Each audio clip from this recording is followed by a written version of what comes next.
house and thinking about how many things there are to do.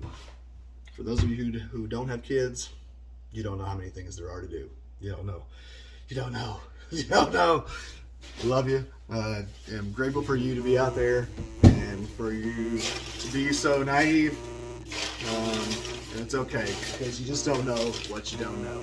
People that are proclaiming themselves to be mushroom experts and they don't know that they're not, same thing. You don't know what you don't know.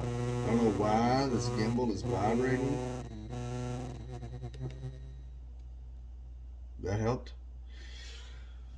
See, I don't know what I don't know. I'm just pushing buttons. And that's really what we're all just doing. We're all just kind of pushing buttons, trying to figure it out in life.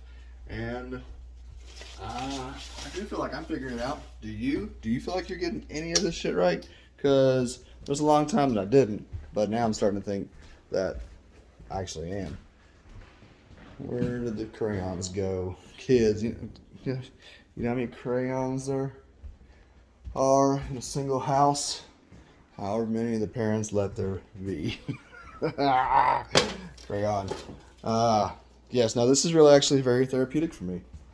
So what I was kind of triggered me to think about doing this was just got off of a day full of calls and thinking about kind of all the things that there are in all the things that I want to do, that I am doing, and that it's a lot, especially with kids. And I know that I'm not the only one.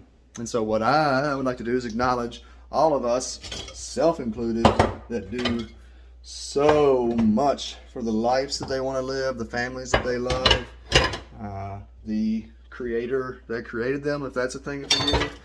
Definitely more and more a thing for me. It's something that I lost. I kind of forgot about. Even in a lot of my psychedelic work. And I feel like I know that I'm actually coming back to more of a authentic understanding of how I experience my creator. There's some value though, if you think back to being as a kid, what it was like to think about God if you did, you know, when you're a little kid. I don't mean like when you're like 15, because by then, or 7 even, we're just fucked by then, right? But when I really was really young, I would think about God. I definitely had that overlay of a male kind of thing, but it was a love thing, right? It was like always there in my heart, like God was in my heart somehow. God was not like in the sky or on a cross. God was in my heart. And I'm starting to come back to that gratefully and understanding yet again how valuable a life of service is. It's something that also lost sight of.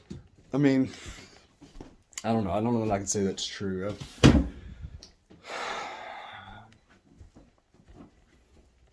I've definitely been of a ton of service to people. My God, in this world. Yes. I haven't lost sight. I've just started to understand different ways of being of service that I hadn't thought about before.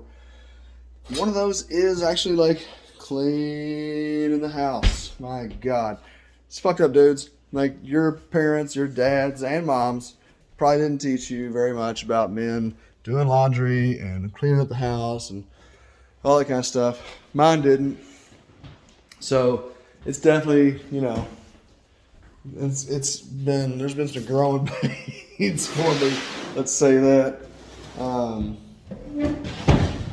I apologize to my previous relationships where I didn't do enough laundry. I didn't. And I apologize to my previous relationships that I don't know. I think that's probably the big thing that I haven't done as far as home taking.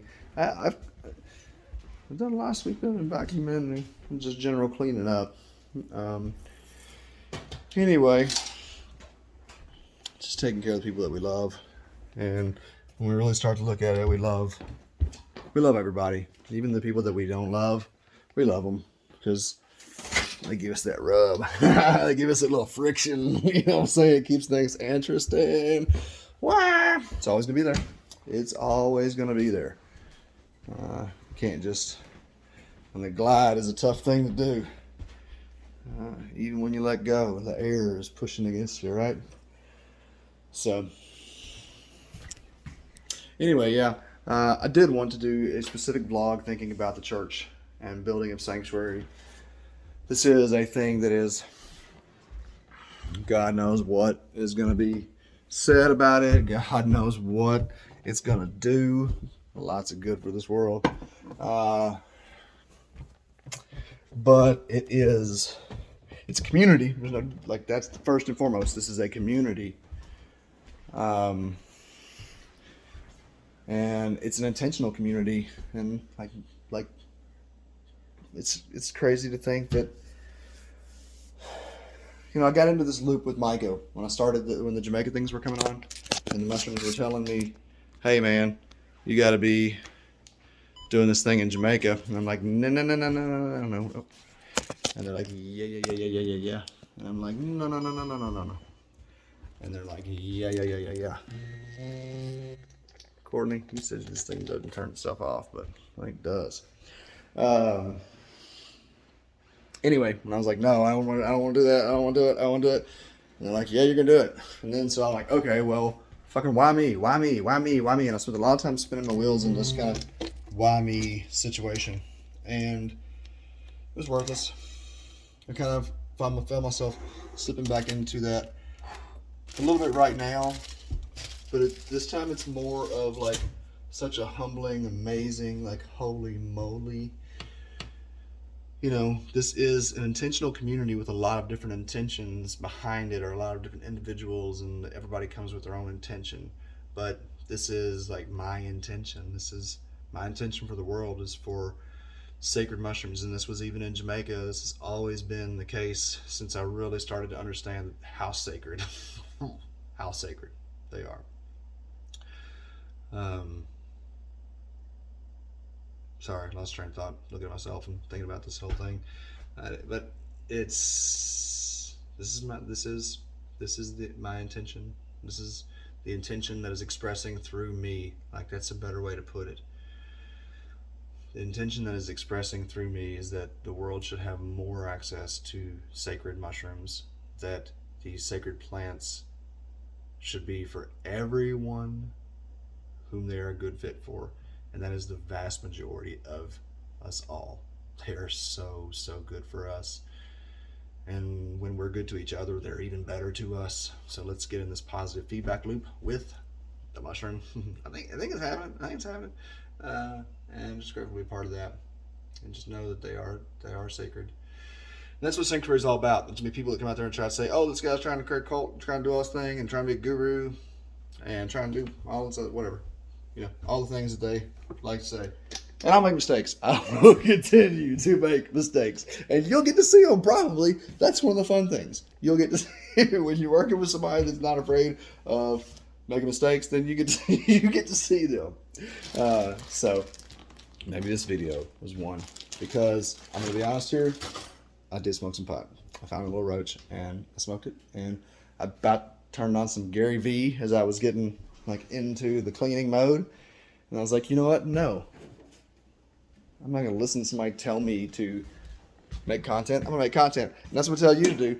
Put this shit down. There's people that need to hear from you. They need to hear the story you've got, the challenges that you've overcome, the being that you are. It's amazing. We're all so special, and there's just like so many of us. Like, there's every single one. Like, all the people. There's all the people that's out there, and all of them are special, including you, including me.